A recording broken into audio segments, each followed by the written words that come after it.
This video may be disturbing to some viewers. Viewer discretion is advised. What if the world's greatest spy perished alone in a remote Norwegian valley, and no one ever learned her name?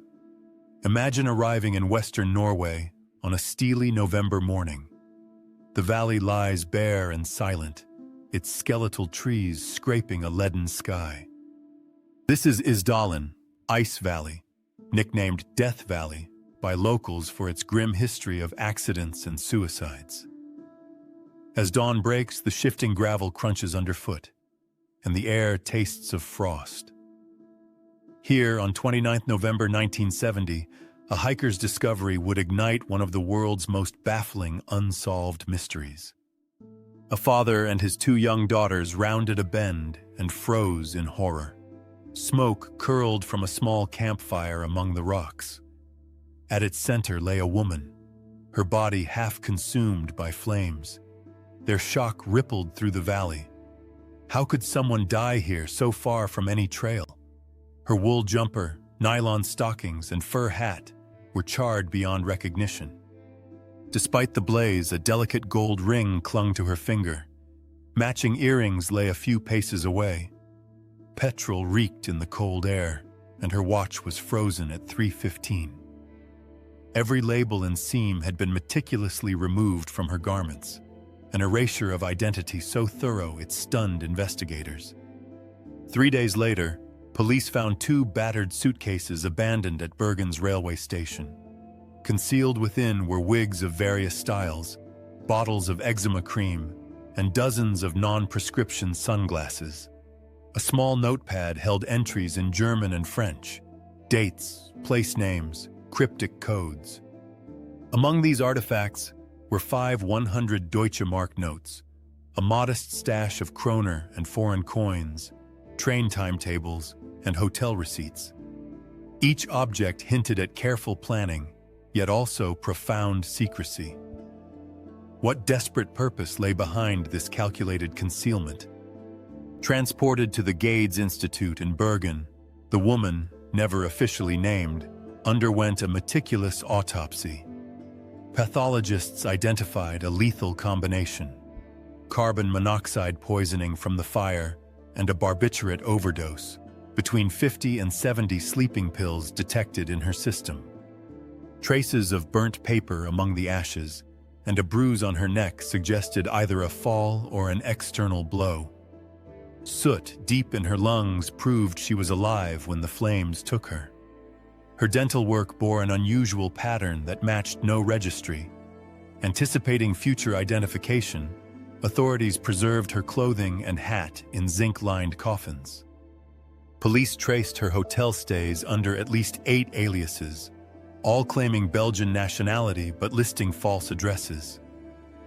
Names like Geneviève Lancier, Claudia Thielt, and Alexia Zarn-Mercier appeared in records, written alternately in German and French, with shifting birth dates and professions ranging from saleswoman to antiquities dealer.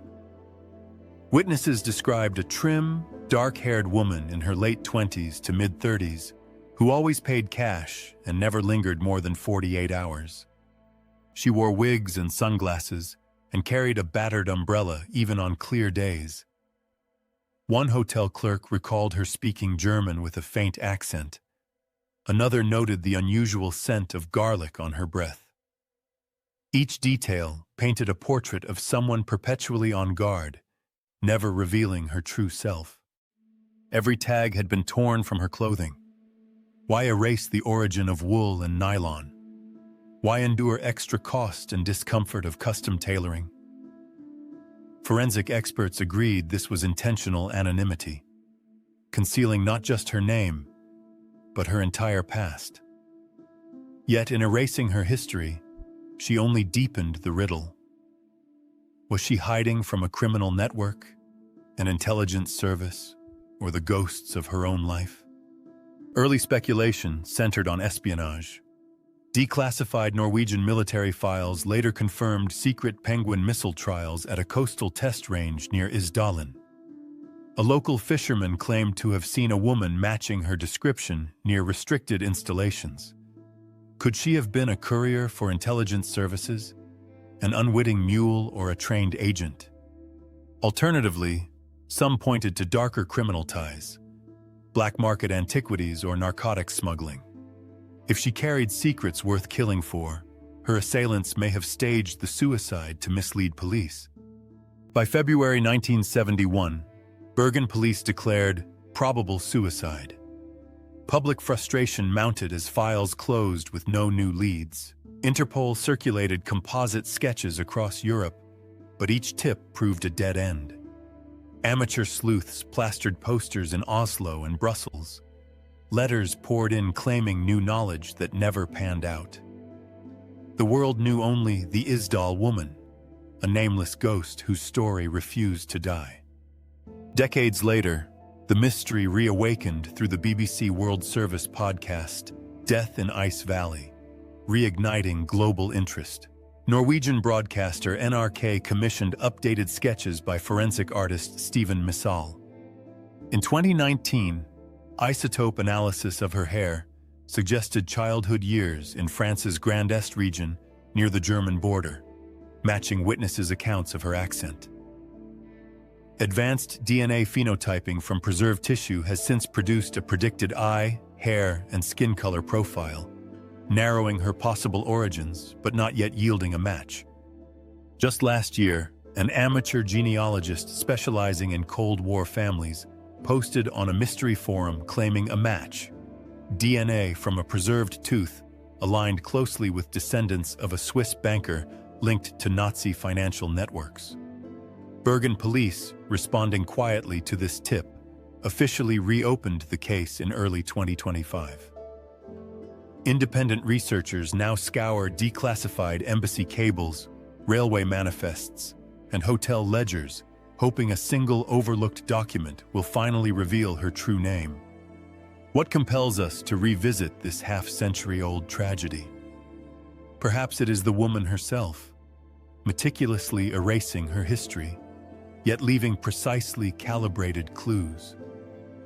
Or the setting, an isolated valley that feels frozen in time, both beautiful and forbidding. Maybe it is the Cold War's shadow, when secrets could cost lives.